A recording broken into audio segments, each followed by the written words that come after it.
ननिहाल भेज करके राम को राजा बनाने का। हे रानी कैकेयी, अपना अच्छा बुरा तो पशु भी पहचान लेते हैं, पर तुम अपना अच्छा बुरा देख नहीं पा रही हो।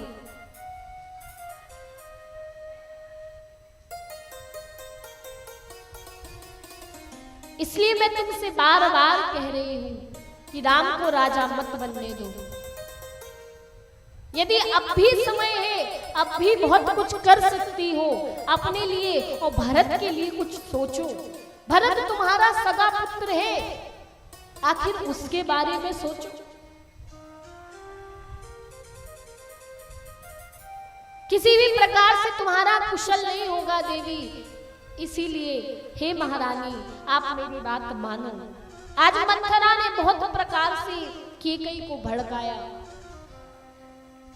और कैकेयी को यहीं पर 100 सौतों की कहानी सुना दी। जब बहुत कुछ भर दिया तो कैकेयी का विचार भी परिवर्तित हो गया। कैकेयी आज अपना सबसे ज्यादा हितकारी मंथरा को समझने लगी। अरे मंथरा, मैं तो कुछ समझ ही नहीं पा रही थी, जान ही नहीं पा रही थी, लेकिन ये तो तुमने बहुत अच्छा किया जो मुझे सारी बातें बता दी। मंथरा, अब तू ही मेरी हितैषी है, बता मैं क्या करूं, कृपा करके मुझे बता।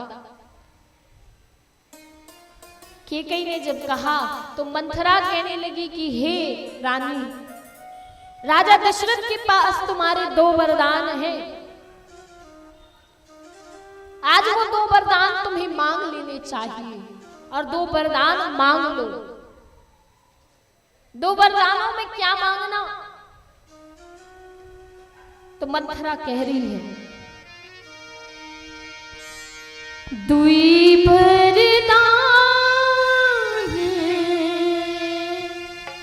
भूप सन थारी, दुई वरदान भूप सन थारी, दुई वरदान भूप सन थारी, मांगा हुआ जो जुड़ा बहु छाती, मांगा हुआ जो जुड़ा छाते, सुत ही राजूरा मही बनवासु,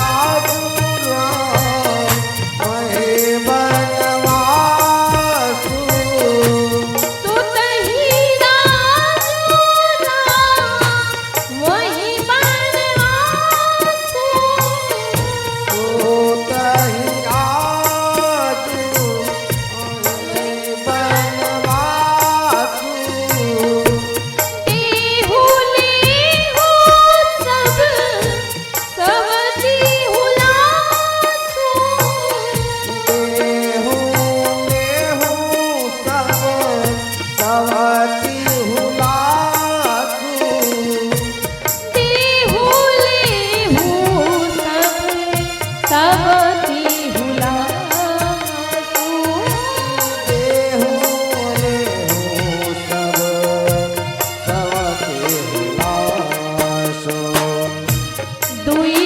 वरदान भूप सन थारी।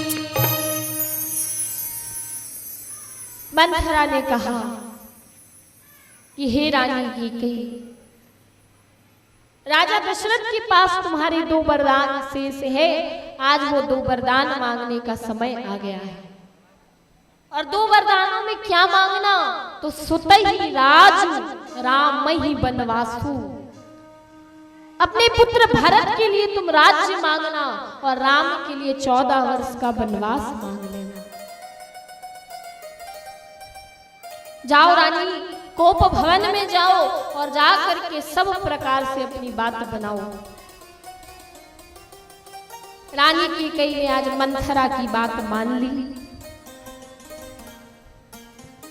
और रानी कैकेयी कोप भवन में जाकर के बैठ गई। दशरथ जी महाराज बड़े प्रसन्न थे, सोच रहे थे कि जब मैं कैकेयी को ये सूचना दूंगा कि राम राजा बनने वाले हैं, तो उसके चेहरे की जो प्रसन्नता है वो मैं देखना चाहता था। इसीलिए मैंने अभी तक कैकेयी को पता नहीं चलने दिया कि कल राम का राज्य अभिषेक है। ये बात मैं स्वयं रानी कैकेयी को बताना चाहता हूं। और आज यही बात बताने के लिए दशरथ जी महाराज कैकेयी के भवन में आए। और कैकेयी के भवन में जब आए तो पता चला कि रानी कैकेयी कोप भवन में बैठी हुई है। राजा दशरथ को थोड़ा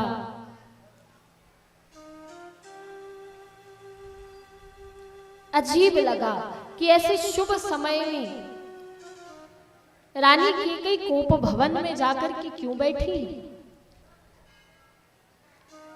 राजा दशरथ कोप भवन पहुंचे और कोप भवन में जाकर के देखे रानी कैकेयी बैठी हुई है। महाराज दशरथ कहने लगे कि हे रानी, क्या बात है, तुम यहाँ पर इस प्रकार से इस कोप भवन में क्यों बैठी हो? ऐसे शुभ समय में कल राम राजा बनने वाले हैं और ऐसे शुभ समय में तुम इस कोप भवन में हो।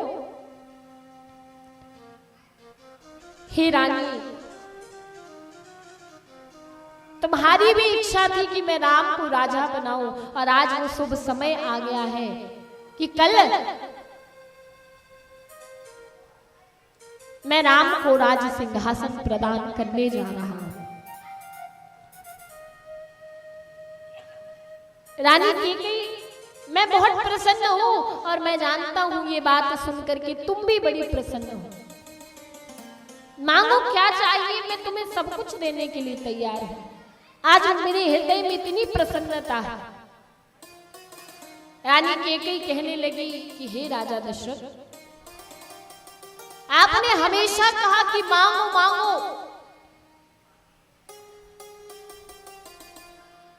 पर अब मुझे लगने लगा है कि मुझे कुछ भी मिलने वाला नहीं है।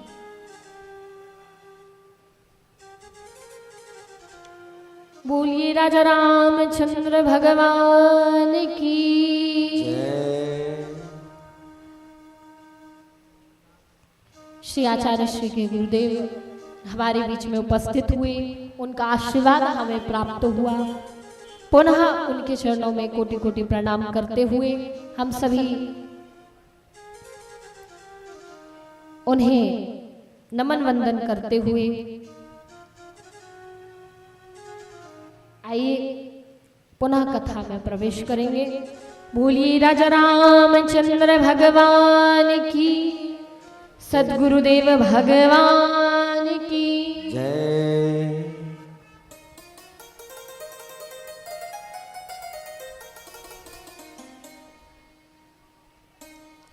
रानी कैकेयी कहने लगी कि हे राजा दशरथ, मांग मांग पे कहूं प्रिय, कबहू न देहू न लेहू। मेरे दो वरदान आपके पास शेष है, पर आपने वो वरदान मुझे अभी तक दिए नहीं है। जब कैकेयी ने ये बात कही तो राजा दशरथ कहने लगे, मांगो रानी, तुम्हें आज 2 क्या मैं 4 वरदान देने के लिए तैयार हूं, मांगो तुम। रानी कैकेयी कहने लगी, मैं 2 वरदान ही मांगना चाहती हूं और यदि आप में सामर्थ्य हो तो मुझे वे 2 वरदान आप दे दीजिए।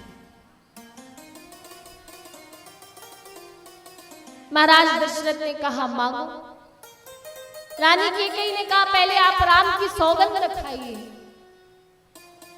जब सौगंध की बात आई तो राजा दशरथ को बड़ा अजीब लगा कि आखिर क्या बात है, रानी कैकेयी ऐसा क्या मांगना चाहती है। फिर भी राम की सौगंध खा ली कि रानी मांगो, क्या चाहिए। रानी कैकेयी आज अपने 2 वरदान राजा दशरथ से मांगती है और कहती है, सुना